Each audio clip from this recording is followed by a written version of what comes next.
Super Mario 64, a game that is praised by all for being one of the very first 3D games of its kind. Not games like these, but games like this. This was especially rare for its time, and it innovated a lot in the gaming industry. That being said, however, it's no secret that Super Mario 64 isn't perfect. In fact, you could say it's far from perfect.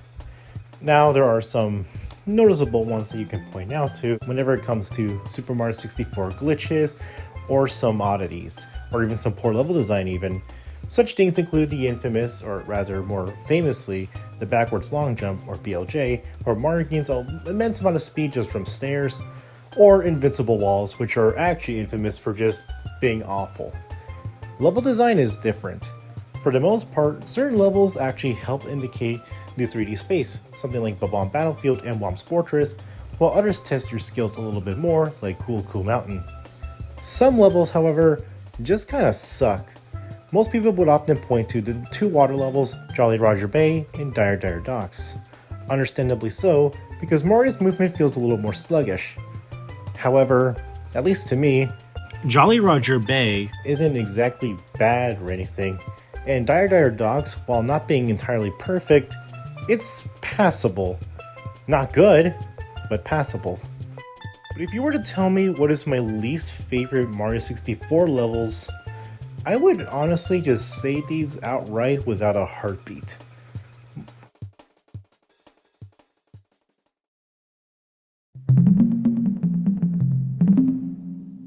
The most common answer when you ask this question is Rainbow Ride, and I can see why. Rainbow Ride is one of the hardest levels in Super Mario 64, and while that's a given due to the fact that it's one of the final levels of Mario 64, it is painfully boring, frustrating. It's just boring, okay? I get it, a final level has to be a good challenge to test your skills, but for the majority of the stars in Rainbow Ride, it just kind of feels not fair at times. There are some stars that you can obtain that feels a bit fair, but about 3 of these stars asks you to be on the very top of the level, which takes a while. And if you fall down at any point, that would just immediately kill your motivation to just continue to get up again. Even the 100 coin star, which is not liked at all by the way, is very tedious in this one. However, while I would say that Rainbow Ride isn't my favorite, it doesn't compare to my actual pure hatred that I get from another one. The second to last level.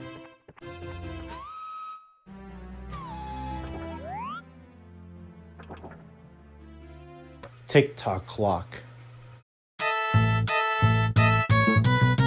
Tock Clock seems to be a fan favorite for a variety of reasons. Wait, that's Mario Kart. No, Tock Clock is just bad.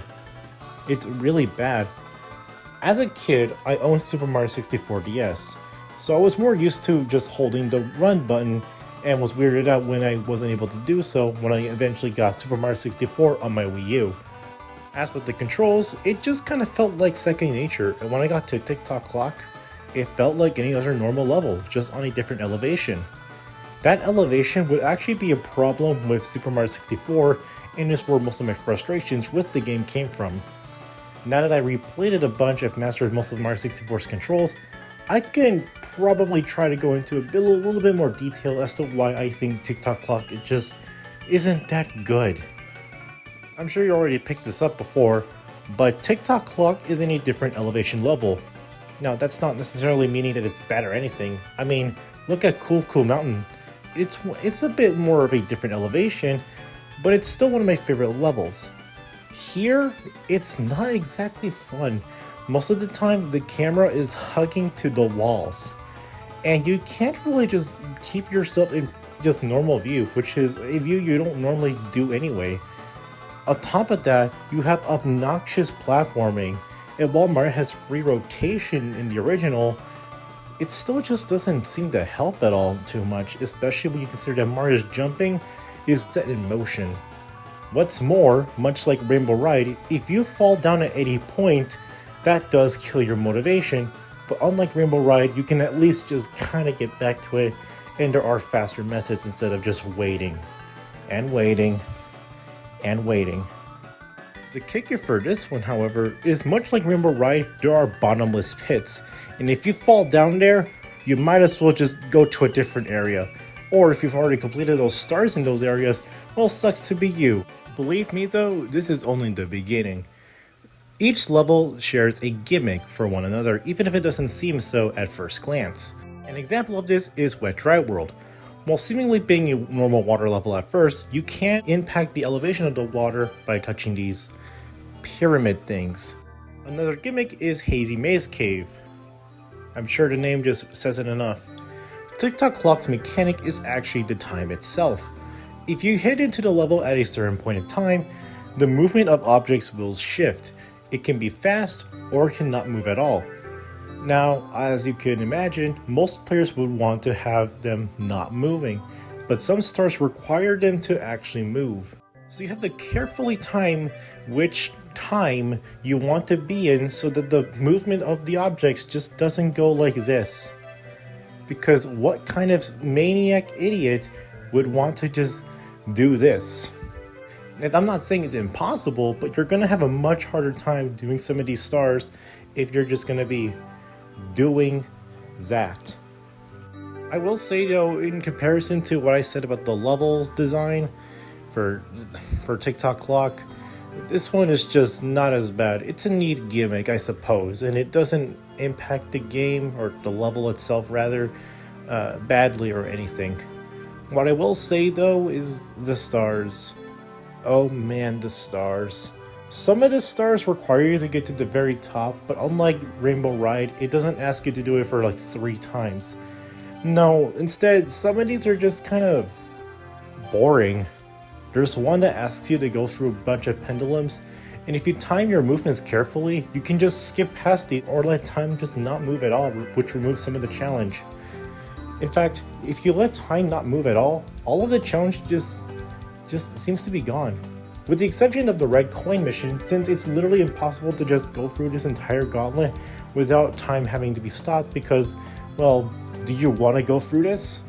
I don't think you will. But one of the worst stars in this is Get a Hand. Oh my god, Get a Hand.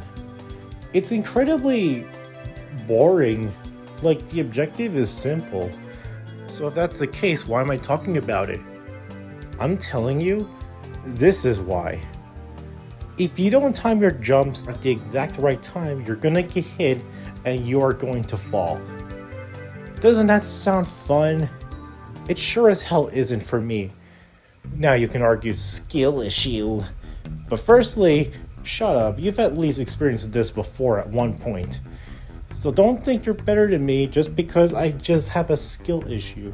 And secondly, you haven't taken into consideration that if Mario collects with a wall, he bounces back. But you're not trying to wall jump, you're trying to get to the goddamn star.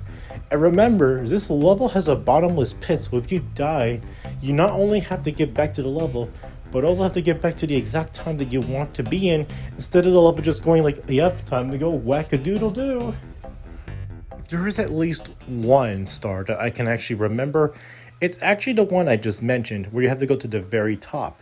I kind of like this star for a variety of reasons, although the main reason why is just because I can actually just kind of cheese the bit where I have to go through an extra bit of effort to just get to the swamp by just wall jumping in a very specific, well, you can see right there. But even with that, it just doesn't really save the stage from just being terrible all around. I will say though that I will at least give it credit that a clock world is very interesting. Mario levels, or just Mario worlds in general, just seem to always be safe in a lot of aspects. The grasslands, the desert, the snow world, the ghost house. But Tick-Tock Clock is different in the fact that it's actually a different setting, that being it takes place inside of a giant clock, which probably exempts a lot of the charm that it had in Mario Kart. Especially more so Mario Kart 8, where it takes the idea to a completely different level and emphasizes it a little more to DS because of the limitations. So for what it's worth, I do like the setting of it, but setting or not, it doesn't change my view that it's still one of my least favorite worlds in Super Mario 64. Also, apparently I keep calling worlds levels for some reason. I guess it happens. And I'm not saying that it sucks because it's in a vertical position. Trust me, if it was that case, I would have not liked Cool Cool Mountain or maybe Snowman's Land. We'll get to Snowman's Land, I promise. But I don't know, man. It just feels frustrating to just go through. I'd argue that it's even more frustrating than Rainbow Ride. And that's a level I don't like either. So, I guess in a way, Mario 64 just had a weak end. In the wrong sense. It has challenge, but the challenge itself is just more either boring or tedious. And they're not really good ones either. Was there a point to this video? No, not really. I just wanted to vent out my frustrations to TikTok Clock. If you like this video, I guess you could subscribe. I don't often post much, but when I do, you can at least expect one of these two videos. Or video styles, or maybe a couple of them, who knows. And trust me, while recording this, I was thinking about making it into an entire series. So if you like the idea of me going through every single Super Mario 64 world and analyzing them a bit, do let me know in the comments. As always though, remember that Stu cares about you, and I'll see you whenever. I need to actually go to sleep now.